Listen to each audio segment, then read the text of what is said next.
Good day, Trinidad and Tobago, and thank you for joining us for another episode of MOE Conversations, where we discuss topical matters in education. Today, things look a bit different. I am Matthew Gibbs, and I will be filling in for our gracious host, the Minister of Education, as she takes a different seat today. Today, we will be discussing the first quarter of 2021 and what the Ministry of Education has been able to achieve. Hello, Dr. Gadsby-Dolly. Hi, Matthew. And how are you? I'm well, thank you. This is not the answer I expected. I expected to hear tired because I know that the Ministry of Education has been going. Yeah. So when we last met in December, we were speaking about the plans that the ministry had to build educational resilience, even though teaching and learning had to continue under the constraints of COVID-19. How has the ministry been able to achieve these objectives? Well, Matthew, I think every Minister of Education, like globally, is probably under a lot of stress, including myself, because this has been a time of transition and challenge and surmounting challenges, and you surmount one to surmount another, so it's really like an obstacle race. What's been happening is that, of course, our students have not been out to school since March of 2020. And so when we spoke about this last year in December, we were actually looking for the first opportunity to bring some students back out to school. And so I'm really happy that in February, we were able to institute phase 1 of our back to school project. So we would have had students of forms 4, 5, and 6 being able to come out to school. And thankfully, even though we have had some COVID spikes during that time, our Form 5 and 6 students are still out finishing their practicals. Now that was critical because these students are facing CSEC, they're facing CAPE, and these examinations require them to complete practical aspects. So even though we have had increases in the numbers since February, the government has preserved that opportunity for these students to be out completing their practicals because they face exams coming up in June. And we wanted to be sure that they had the best opportunity for success. So we've been able to institute the first phase of the return to school. However, we would have anticipated at that time in February that we could bring out our Standard 5, our SCA students. Right. And that would have been in April. However, our numbers did not afford us that opportunity. Man may make his plan. Exactly. So our Standard 5 students are still at home, going through their home-based learning. And of course, SCA comes up on June the 10th. We did have some discussions around postponing the SCA, but the prevailing view is that times are so uncertain. We had no clear idea that we could bring them out for any face-to-face classes. Of course, the safety of our students are paramount, and that is really the balance that all education ministries are dealing with, the safety of the students and the importance of their education. So the phased reopening of schools that we would have spoken about in December, that has taken place to some extent, but we've had to hold on our implementation of phase 2 since that time. So we are continuing, of course, with the teacher training, with the provision of support services for our students through the Student Services Division. And also we are continuing, and we have introduced this term, some training for parents as well as students, so that not just the teachers, but everyone can be on the same page. So we continue to make the strides in educational resilience, helping our students accept the changed circumstances, helping our parents. Of course, teachers have the services of the Employee Assistance Program that is there to support us all through this change, because sometimes we underestimate what this takes. But even on the ministry's end, there's a lot that needs to be changed. So it's really us going through this process, and we have been proceeding steadily through it. And you see, because you're so good at what you do, you already answered the next question that I was going to ask, which is how the ministry was supporting stakeholders even through the increases in the spikes of COVID-19. And you outlined that we're not only, or the ministry is not only trying to help with students and parents, but you're also looking at the teachers and their mental health, ensuring that any assistance that they need, they have access to that. So that is a very critical point that you raised, and I'm happy that you raised that. Now, as we're talking increase in the spikes in COVID-19, the government has been on a drive for vaccination, which has now encouraged a conversation surrounding vaccination, teachers, administrative staff, and schools reopening. Has the ministry had any conversation, or is the ministry looking at possible reopening with the increases in vaccinated persons? Well, we have taken the first line, which is to provide the Ministry of Health with the numbers of our teachers who are out now. So that would be teachers of forms 4 to 6.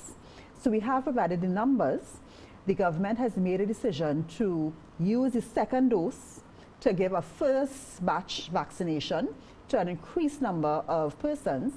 And so we have been asked to supply names of these teachers so that they can benefit from the vaccination program.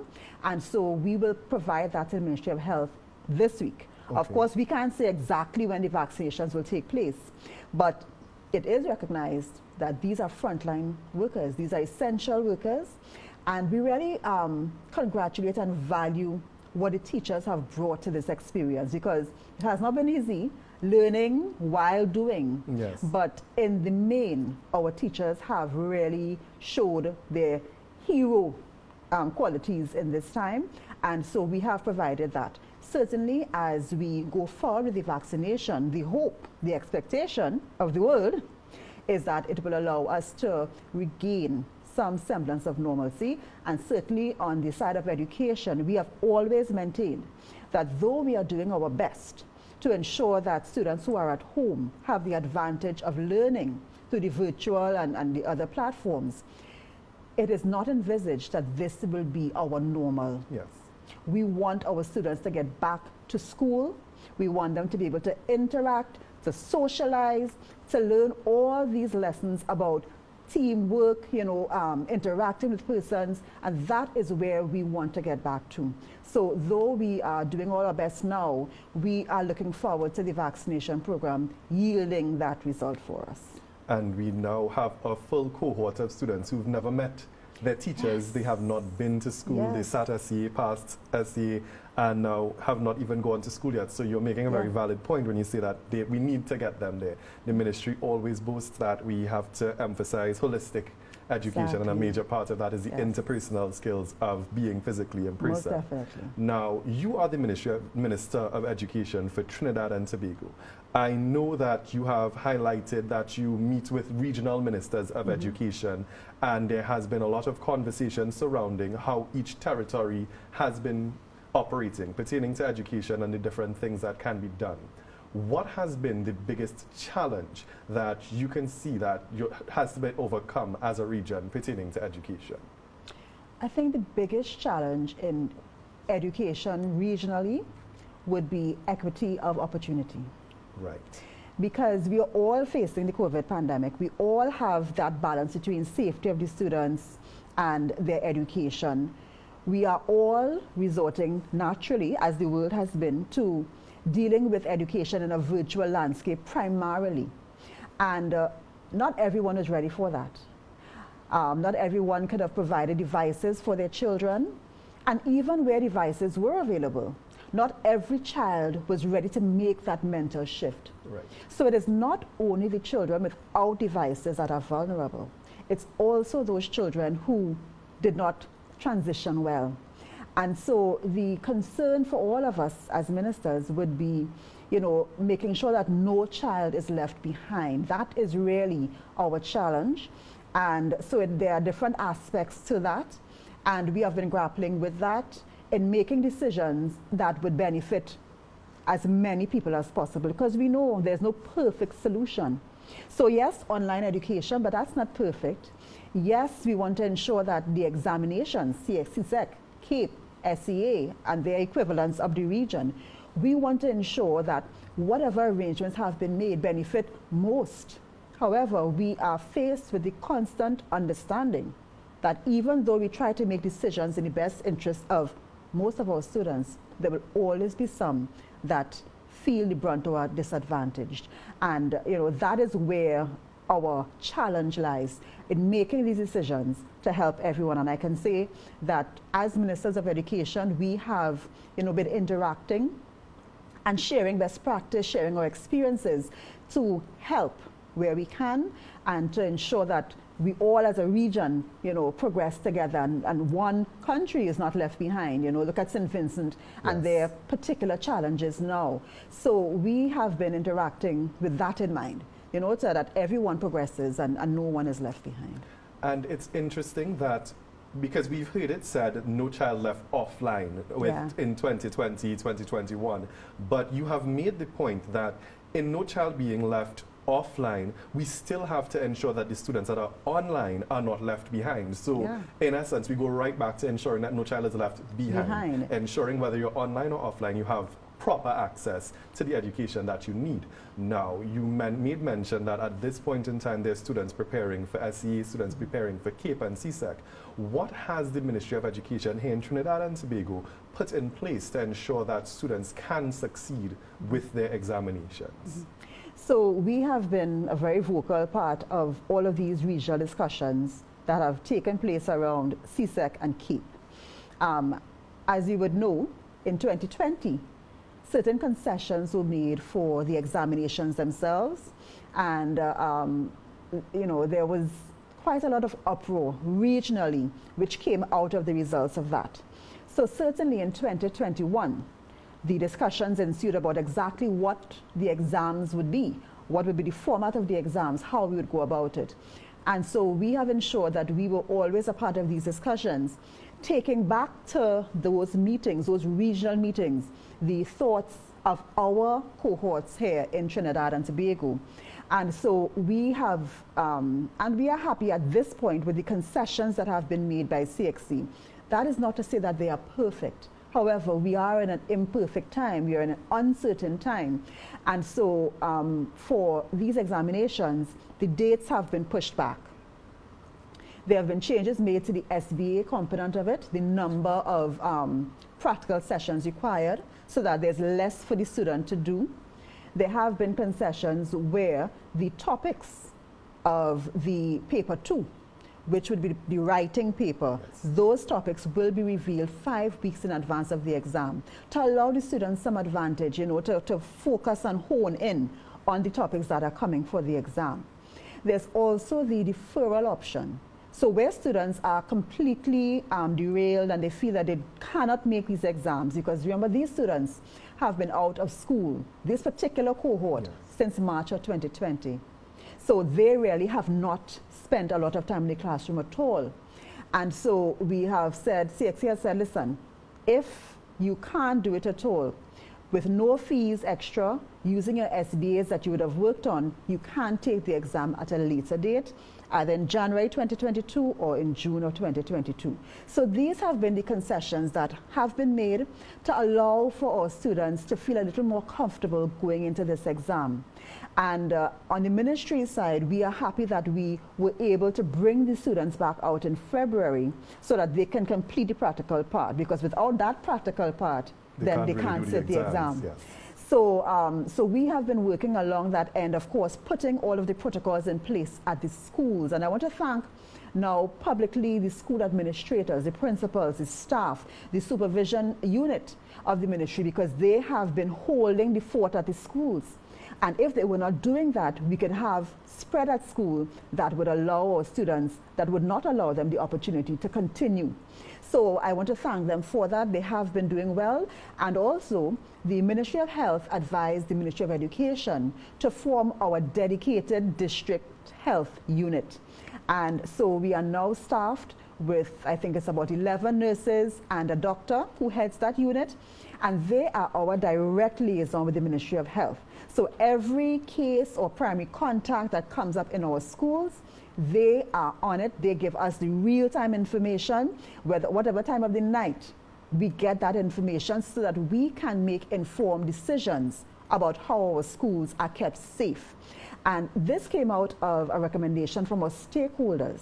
When we had that meeting in 2020 and we considered reopening school, one of our stakeholders came forward to us and said, you know what, we had some difficulty liaising with the Ministry of Health and we want that interaction to be better. And so this came out of that recommendation and the Ministry of Health's recommendation. And so this unit has been formed, is operating, and is really giving us that information that we need to keep our schools safe. And thank God that has been working well. Not that we have not had cases or primary cases coming up, but we have been able to manage it well. I want to also mention the security, MTS security and janitorial, because they have been, again, contributing by ensuring that the entry protocols are followed, by ensuring that the cleaning and the sanitization of the schools on a regular basis is done to a certain standard to allow our schools to be safe spaces. So it's really been a combined effort, not just of the ministry, but of many different parts, and you know, all of us come together to keep our schools safe so that even in the COVID-19 situation, our students can have the best chance of success. And so I can take from that that the Ministry of Education has its own Dr. Parisram on staff to ensure that everything is flowing smoothly. Yes, call Dr. Solomon. And it is important that the population knows this, because a lot of persons, a lot of parents have been apprehensive about their children returning to school, even to write examinations. So thank you for outlining the protocols that are in place. And it's interesting to note as well that at this point in time, the persons that may have unconsciously been overlooked before, security officers or janitorial staff, are now the persons that are so important in ensuring that our children are able to access education. The real MVPs. Now, when we talk about real MVPs, we're looking at persons that are supporting education. But supporting education is not always academic. The Ministry of Education has made a major push, and you have highlighted this before, with the Student Support Services Division. They have been working with students with special needs, students, guidance, whatever it is. How would you say the Student Support Services Division has impacted the work of the ministry at this point in time and the students that they are accessing?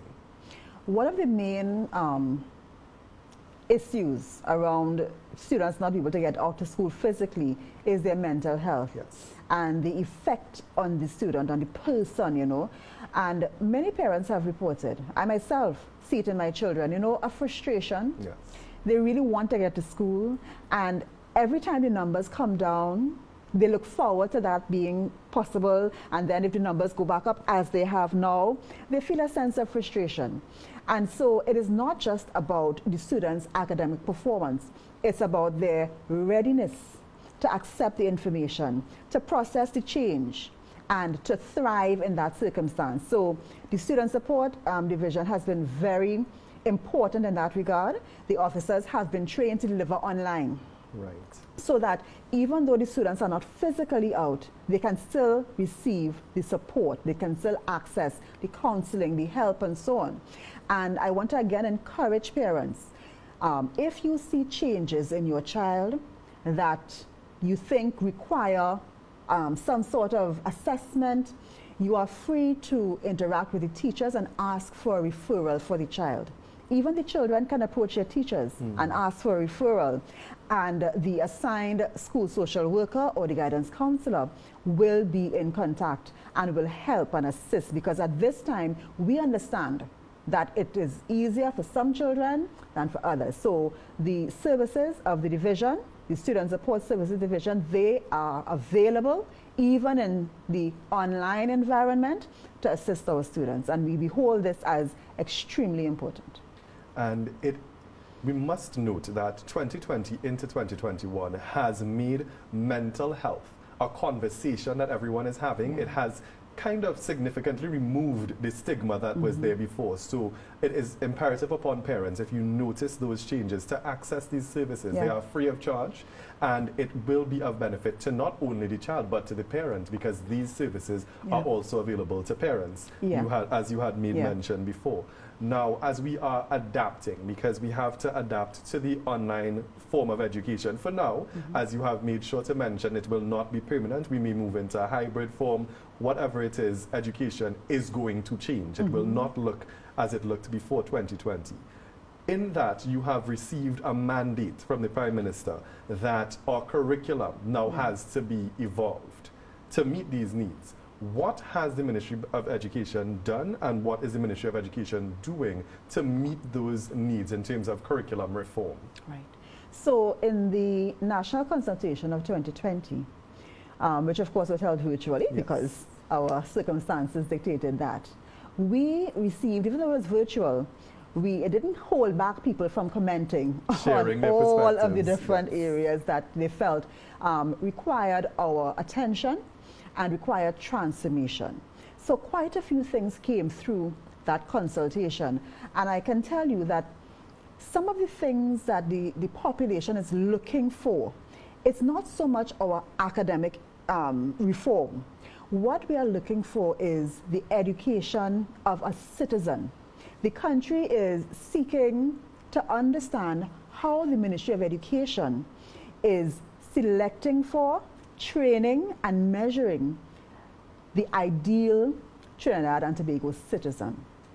What skills would that citizen have for the 21st century? What values, attitudes, behaviors would that citizen have? How is the Ministry of Education contributing to that holistic development? So it's not so much about the academics that came out in that consultation. Yes, the academics are important, but more important are those softer skills, the type of people we are. How do we inculcate values? How do we inculcate morality, ethical behavior?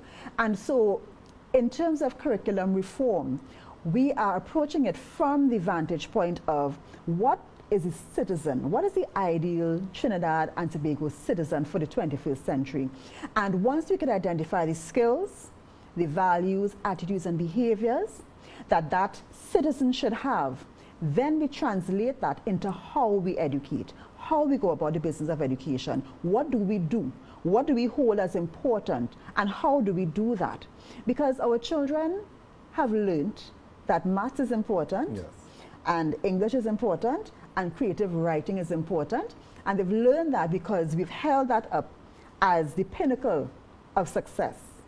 But success looks bigger than that. And therefore, we have to now understand very clearly what we want. So that is the process we are going through.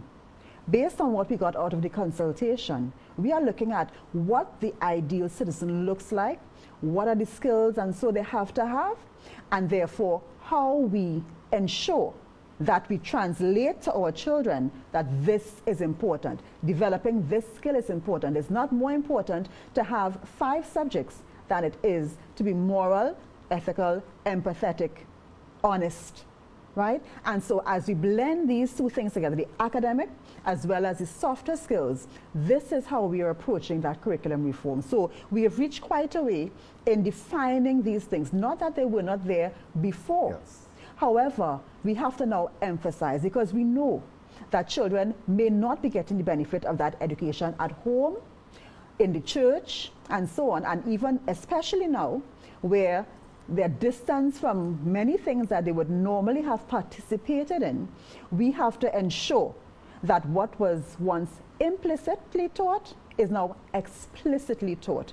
And we consider that our role and function, and that is the angle that we are approaching it from. So we will soon bring to the national public a proposal that speaks to how we want to develop our citizens, what skills and attitudes, values, and so on that we expect, how we intend to do that, and we will present that to the national public for some further consultation. So that should come out later on this year.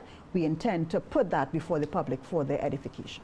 And based on how the national consultation went, we know that people will have a lot to say and they will buy into what it is the Ministry of Education is doing. Now, from what you've outlined, it seems as though the ministry has now taken what is being done at the ECCE level and now re-emphasizing it across the board. Because at ECCE, they learn through play, they learn through observation, the same soft skills that you spoke about. These are what are emphasized at that level, and not the academics, because you want to ensure that they are proper citizens going into the primary school classroom. So now we're taking those skills, transferring it all across the board. And it's interesting because these are the skills that the workplace asks for, the employers are looking for. So now we're training a population that will be good citizens and good employees. But we're transforming education. This is what we're speaking about. We're transforming education. And if it is, we are transforming education, what is it that the Ministry of Education is doing at this time to ensure that the critical transformation that you're speaking about is happening? What are some of the projects that the ministry is working on? One of the main things we're dealing with is the digital transformation of the ministry. And that is critical. If I can draw a reference, something as fundamental as taking attendance. Yes. That is tied to a physical classroom. Yes. And has been tied that way all the years.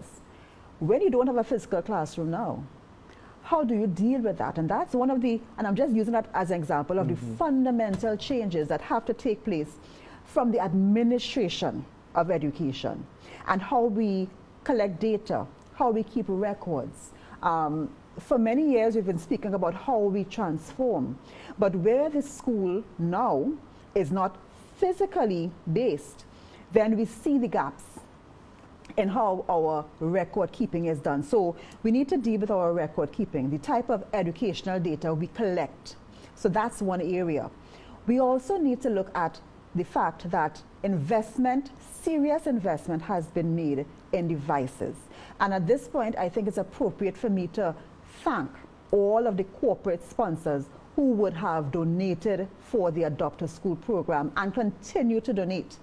We have had over 22,000 pledges and deliveries of devices to our children. Wow. And that, I mean, is worthy of all commendation. And with that kind of input and investment, we cannot go back, even when we are able to go back to face-to-face. We cannot go back to things as they are. We have had children and teachers now being trained and being proficient in using technology, in understanding the strengths of technology and how we can blend that with the traditional face-to-face interaction. So what education is transitioning to is a blended learning format where we take the best of technology, best of face-to-face, bring them together for the best learning of our students. And so to do that, we need a robust learning management system at the level of the ministry. Right now, everyone had to just use exactly what they had to use, and so that is great because it gives you that facility across different platforms. But for the purposes of record keeping, for the purposes of security of data, for the purposes of really building out a system where every teacher can access and put material on for the access of their students and parents, the Ministry of Education must have a robust learning management solution. We do have one. However, it needs to be optimized. And so along with the record keeping and the transition of our record keeping, so what we would have known as a student cumulative card, that's a written thing that every student transfers along with them from school to school. That needs to now go electronically. So from school data, student data, to the learning management system where we put all of the class data online and teachers can build their classroom and students can access their classroom, and that is a Ministry of Education of Trinidad and Tobago system. That needs to be built out, and we need to be able to also associate with that learning management system ebooks, because we are speaking about children having devices. Both from the private sector and the government. We are also going to provide devices. The means test is out now for that. So along with your device, you must be able to access your teacher's classroom on the learning management system and access your your textbooks. So we are also moving in that direction, and that's the ebooks. So we are looking at, right now, RFPs being developed for ebooks, a record management system, and that's for the Ministry of Education Administration, the school learning management system, so that's 3 so far, and we are also dealing with the issue that there will be a learning loss associated with this time. There's no getting away from it. It's a global phenomenon, and what we have to do now is simply find mechanisms to deal with the learning loss. And more significant would be in the areas of math and literacy, because those are the fundamental underlying skills. Yes.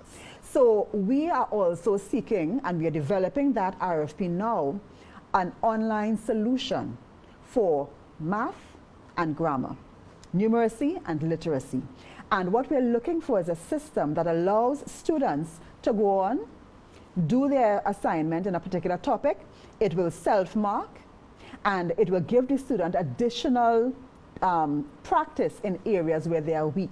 So we are looking for that adaptive learning technology that will allow the student to be self-directed. So the teacher will have access to that, the student, the parent, so that even when they are not in the classroom, and that's what e-learning allows you the facility for. It allows you to take learning anywhere, outside of the classroom, inside the classroom, and so the student can progress at their own level. They don't have to wait for a teacher to be there in front of them if that learning management system is able to afford them that link with an online literacy and numeracy solution. So I've just spoken about 4 different areas that we are now developing the RFPs for. Cabinet has given its approval, and the Ministry of Education is working closely with the Ministry of Public Administration and Digitalization.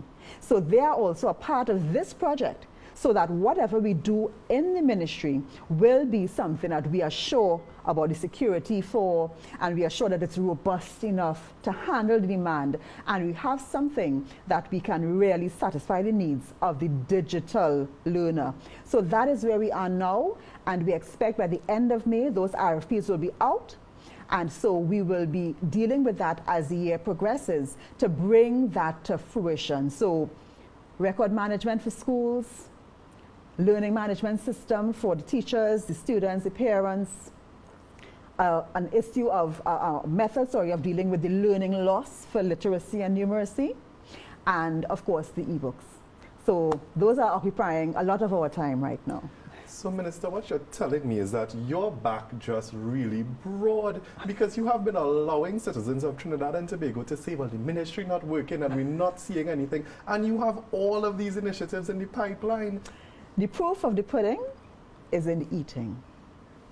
So you just allow people to run until you're able to say, this is what I was doing all the time. This is it. Well, we wait to see, but I think that Trinidad and Tobago is in very good and capable hands at this point in time, because based on what you've outlined, you are preparing not only for a digital transformation, but a transformation that will bring our citizens and our students from where we are to where we want them to be, where we want to see our country go and our country develop. You have taken the questions that I had, you have answered all of them without me even asking, because that is the type of student that you are. Even if the question is not asked, you have the answers, and we are genuinely appreciative of that. Now, Mother's Day would have been celebrated on Sunday, and I would like to wish you a happy Mother's Day and ask you if there's any message that you would like to share with not only the mothers of Trinidad and Tobago, but parents of Trinidad and Tobago at this time. Well, I think I'd like to say to all parents, be kind to yourself. All of us feel a bit inadequate in this circumstance, myself included. All of us feel like we wish we could do more for our children. But we have to be kind to ourselves, one, and we also have to trust that our children are strong and resilient, and they will adapt to our uncertain world. So let us just be kind. Let us be able to support each other throughout whatever the challenges are, and we will make it through this, and so will our children. Thank you, Dr. Gadsby-Dolly. Now, Trinidad and Tobago. That was our Minister of Education. She highlighted that Trinidad and Tobago is on a steady trajectory to not only digital transformation, but a transformation that will lead and redound to the benefit of all citizens, our students, our parents, our teachers, and all stakeholders in education. So, stay tuned and look forward to everything that will be beneficial to you that will be coming out of the Ministry of Education. This has been MOE Conversations. I am Matthew Gibbs, and thank you for joining us for May's episode of MOE Conversations.